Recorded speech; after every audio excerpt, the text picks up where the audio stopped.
kebutuhannya berapa. Nah, ini kiranya mulai kami persiapkan nanti untuk ditempatkan bertugas sesuai dengan tempat asalnya masing-masing. Nah, oleh karena itu melalui Putra daerah berarti, para guys. penyuluh kepercayaan terhadap Tuhan Yang Maha Esa yang melaksanakan layanan pendidikan di satuan pendidikan di tiap kabupaten kota.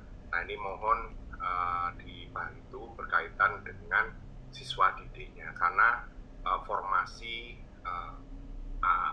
P3K atau ASN untuk tenaga guru ini, nah ini berdasarkan kebutuhan guru yang ada di kabupaten, kota maupun provinsi, itu dari sisi jumlah siswanya dalam satu kabupaten.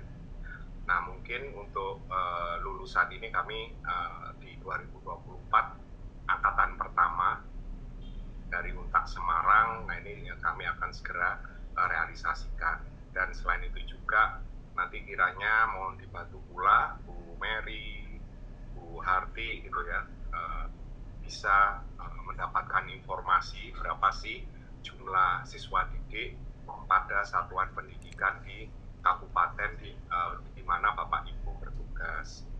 Bapak Ibu yang saya hormati, data di Direktorat KMA